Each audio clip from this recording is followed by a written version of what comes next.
دوستو، آج ہم نئی ویڈیو کے ساتھ حاضر ہیں۔ آج ہم دریائے نیل کی معلومات کے بارے میں بات کریں گے۔ دریائے نیل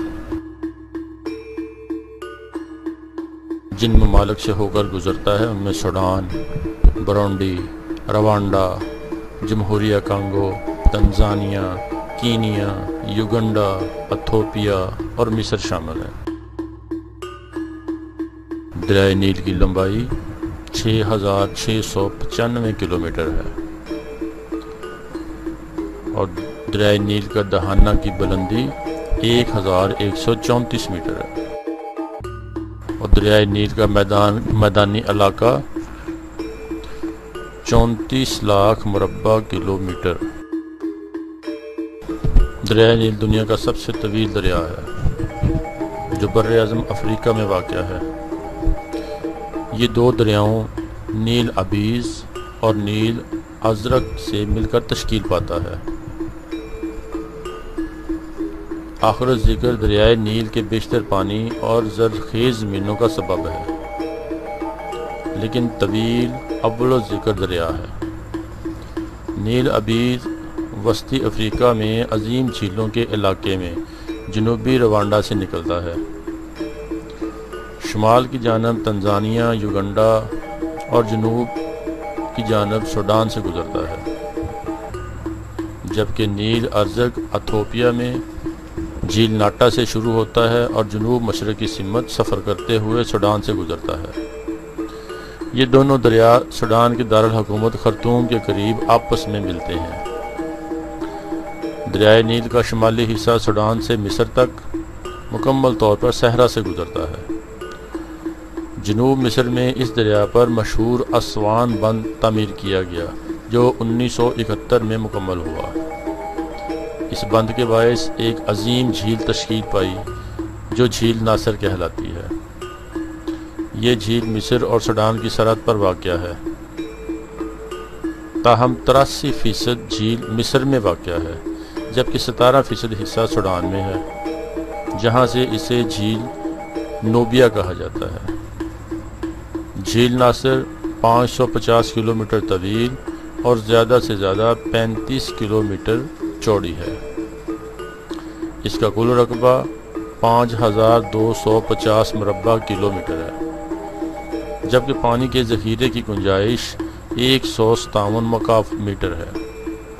مصر کی آبادی کی اکثریت اپنے تمام شہر اسی دریا کے کنارے واقع ہیں۔ مصر کا موجودہ دارالحکومت قاہرہ دریائے نیل کے کنارے واقع ہے اور اس کے جزائر پر عین اس مقام پر واقع ہے جہاں دریائے صحرائی علاقے سے نکل کر دو شاخوں میں تقسیم ہو کر ڈیلٹائی خطے میں داخل ہوتا ہے۔ دریائے نیل 6695 کلومیٹر کا سفر طے کرنے کے بعد اس ڈیلٹائی علاقے سے ہوتا ہوا بحیرہ روم میں گرتا ہے۔ قدیم مصر کے تمام آثار قدیمہ بھی دریائے نیل کے کنارے کے ساتھ ساتھ ملتے ہیں، کیونکہ 4000 سال قبل مسیح میں صحرائے اعظم کی وسعت گیری اور خشک سالی کے باعث مقامی باشندے دریائے نیل کی جانب ہجرت کر کے آ گئے جو عظیم مصری تہذیب کا پیش خیمہ ہے۔ نیل ازرق ایتھوپیا کے پہاڑوں میں واقع جھیل ناٹا سے نکلتا ہے اور 1400 کلومیٹر کا سفر کرنے کے بعد سوڈان کے دارالحکومت خرطوم کے قریب نیل ابیض میں مل جاتا ہے اور دریائے نیل تشکیل پاتا ہے۔ دریائے نیل کا ایک مشہور واقعہ تو آپ نے سنا ہوگا، جب مصر فتح ہوا تو اہل مصر نے فاتح مصر حضرت عمر بن عاص سے کہا کہ ہمارے ملک میں کاشتکاری کا دار و مدار دریائے نیل پر ہے۔ ہمارے ہاں یہ دستور ہے کہ ہر سال ایک حسین و جمیل کنواری لڑکی دریا میں ڈالی جاتی ہے، اگر ایسا نہ کیا جائے تو دریا خشک ہو جاتا ہے اور قحط پڑ جاتا ہے۔ حضرت عمر بن عاص نے انہیں اس رسم سے روک دیا۔ جب دریا سوکھنے لگا تو حضرت عمر بن عاص نے یہ واقعہ خلیفہ وقت امیر المومنین حضرت عمر فاروق رضی اللہ تعالی عنہ کو لکھ بھیجا، جواب میں حضرت عمر نے تحریر فرمایا کہ دین اسلام ایسی وحشیانہ و جاہلانہ رسموں کی اجازت نہیں دیتا، اور آپ نے ایک خط دریائے نیل کے نام لکھ بھیجا اور اسے دریا میں ڈالنے کی ہدایت کی۔ اس خط کا مضمون یہ تھا: بعد حمد و ثنا و صلات کے مطلب یہ ہے کہ اگر تو اپنی طرف سے اور اپنی مرضی سے چل رہا ہے تب تو خیر نہ چل، اگر اللہ تعالی واحد القہار تجھے جاری رکھتا ہے تو ہم اللہ سے دعا مانگ رہے ہیں کہ وہ تجھے رواں کر دے۔ یہ پرچہ لے کر حضرت امیر عسکر نے دریائے نیل میں ڈال دیا۔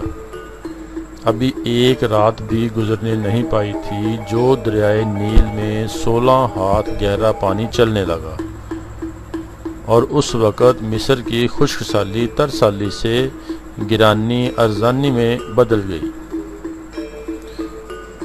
قرآن مجید میں 2 دریاؤں کا ذکر آیا ہے، جن میں دریائے نیل سورۃ الانبیاء اور دریائے فرات سورۃ فرقان میں شامل ہے۔ امید ہے دوستوں